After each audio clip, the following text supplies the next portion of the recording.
If you fly that full steam into a tree, it's dead. It's 2026. Is the DJI Mini 4 Pro sub 250 gram drone still a hit in 2026, or is it outdated now? In my opinion, there's three things that matter now, and one is that it is below 250 grams, it's got decent obstacle avoidance sensors, and the camera quality is very good. You are able to get some very good quality footage for the size and weight of this thing. Now, obviously, that is one of the main things that you have to bear in mind. Look at the size of this thing. It is not an industrial drone. It's not going to do what bigger, more expensive things can do. So you have to bear in mind for what it is, you know, this is a fit in your pocket, take anywhere sort of drone. For small creators and families and people who just want to be able to capture a moment here and there, I still think it competes well in 2026. There are others out there, but obviously DJI is mainstream, you know, and it's good quality stuff. Now, obviously there are trade-offs. With it being a 250 gram drone, this thing is delicate. You fold the arms out like this, and you know, it feels, compared to previous DJI drones that I've had, there is a little bit of flex in the plastic, but really it is what you would expect. Like I said, for the weight of the drone and how they've had to make these things so light, there's going to be compromise in the thickness of the plastics and things like that. So there's been a lot of reports of people snapping tabs on these batteries. I personally haven't had an issue, but these little push tabs, which is how you actually get the battery in and out, I've seen a lot of people reporting them snapped off. I mean, I've got 4 of these and I've never had one snap off, so whether it is a case of being heavy-handed or just your luck, I don't really know. When you're looking at the size and portability of these things, this is 3 batteries in the charging case, fits in my hand, and obviously now the drone is folded out, you know, you're a bit bigger, but the main thing is when it's folded up, it's tiny, it can fit in your pocket or in a small bag, and it's fairly safe. Controller-wise, you've got options. This is the controller with the built-in screen, which I went for because in previous drones I've had, they're ones where you fold out the arms, put your own phone in the top. It's just a bit of extra faff you don't really need. Obviously you pay a bit extra for this, but it's definitely worth it in my opinion. Now, going back to what I said about the obstacle avoidance sensors, on the top there are 4. One here, here, here and here, and then you've got your height sensors underneath.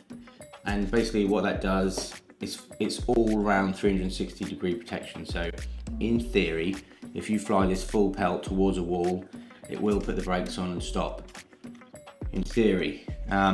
It's different if you're flying around trees or objects where, you know, the camera can't pick up thin bits of twig and whatever, it just won't work. If you fly that full steam into a tree, it's dead. So I wouldn't rely on that, it's not worth relying on. You need to use that as a secondary defense really. Just don't fly it full pelt at a wall basically. But again, that is a nice little feature to have in something this small. And it is worth noting that them sensors are actually just cameras. They're low resolution cameras, so they don't work well in low light. It's not like a LiDAR sensor, it can't detect distance. So if it's dark or the area is not very well lit, yeah, they're not going to work. In terms of parts for these things, obviously your main thing is your blades. That's what the most likely thing is that you're going to need to replace. I've never replaced any, haven't hit anything. Although I did drop my last one out of a window actually. I put my hand out the window thinking it was ready to take off, took my hand away and it plummeted to the floor, so there we go. That was stupid. Don't do that. But yeah, blades, I've still got the original sets which came with it. Just a little Phillips screwdriver to replace them, which is rubbish, the one that comes with it. In terms of actually getting your pictures and videos off the drone, it's pretty simple. You just connect up to the DJI app and transfer it over Wi-Fi. Another option for getting the footage off the drone is just to get one of these little SD card readers, plug it into the bottom of your phone and just pop your SD card in the bottom there and download the files like that.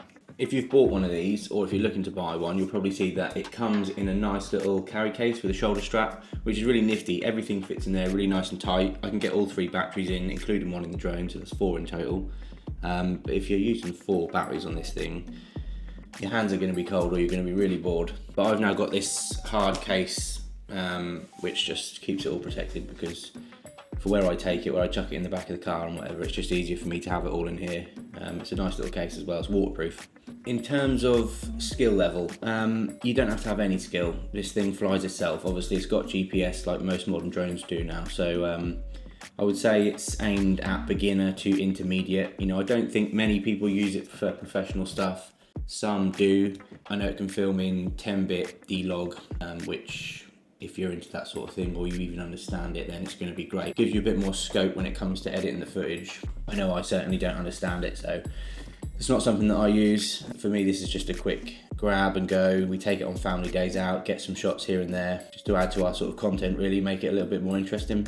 If you're not familiar with how the camera works on this, it basically hangs on a 3-axis gimbal, which is a small series of motors which gives it like rock steady footage. So even though this thing is jumping around in the wind, this camera just stays absolutely planted, giving you the best possible footage. I mean, that is actually pretty incredible. I've had this thing out in some pretty hairy conditions and you wouldn't even know it. You know, when you're looking at the screen, the camera is just absolutely solid. One of the most interesting features of this, which I think will appeal to a lot of content creators, especially for short form videos, is that the camera physically rotates to give you a true vertical video. So if you are a creator in 2026, I mean, I think that feature alone makes this worth considering. Another main feature of this, which is really useful for beginners, or even pros, if you get into a bit of a sticky situation, but basically it's the return to home feature. So when your battery gets low, or if you hit the return to home button, this thing will come right back to the position you took off from, which is a massive peace of mind, because like I said, you can literally put the controller down, hit the return to home button, and it will come straight back to you. And it's the same with if you lose signal. If you head behind some hills or behind a building or whatever,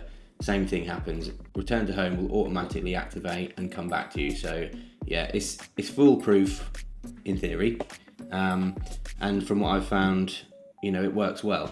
One of the main things that a lot of people ask is about range and battery life. Now the range on this thing claims up to 20 kilometers. Now that is clear line of sight. You know, as soon as you get a tree in the way, it doesn't count. This is clear line of sight. And the specs claim to be pretty unrealistic at best, but again, for what this is, it's more than capable. It's got a solid range, and the video feed comes back to you in crystal clear resolution, so you know, you can really see what you're shooting. It's not just a load of pixels. And with regards to the battery life, again, it claims up to about 34 minutes on the standard battery, which is just plenty. And that is very weather dependent as well. If you're in the cold, if you're in freezing cold temperatures, that's massively going to reduce. Same with wind. If it's really windy and the drone is having to fight to stay in the air, then it's going to use the battery up a lot quicker. Now with regards to the ever-changing aviation laws, these things are getting harder and harder to fall foul of the law with. You know, there's things like geofencing, so that if you fly near an airport, it physically won't let you, and things like that. So you still have to use your common sense, because there obviously are still areas of sensitivity where you mustn't fly near, which may not be on the map. But otherwise, they're capped to a legal flight altitude of 400 feet. And that is to protect you from low-flying aircraft. But again, you know, it's not foolproof. Helicopters do fly lower than this, so you just got to keep your eyes and ears about you to make sure that you stay safe and keep everyone else safe. Now, one of my favourite features of this is Active Track, which is DJI's sort of intelligent auto tracking function, and it basically allows you to tap on the screen a person, an object, a car, whatever subject it is, and it will lock onto that. You fly it manually or in an auto flight mode, it will stay on that subject. So say for example you're going for a bike ride, you'll just highlight yourself on the screen and off you go, and it will follow you, and you can set the distance and the height and what direction the drone is in, so it can be facing you forwards or it can be following you. It's really smart. Again, a lot of people fall foul of branches with this one, because they'll have it following them whilst they're doing something, riding a bike or whatever, and it'll go straight into a tree. It's basically like having a bit of an automatic camera operator, but in the air. So again, you know, if you're a solo content creator, that is a very useful feature. There's things like hyperlapse and panoramic photos. There's tons of cool features on here, which I'm not going to go through. This is basically just a rundown of whether this drone is still very capable and worth it in 2026. In terms of price point for these things, they're still holding up about 700 quid for the combo with the screen and batteries, and that is crazy. That just proves that even after the time that this drone has been out now, there is still such high demand because it is a very good drone. And it's everything that a lot of people would need in such a small, compact setup.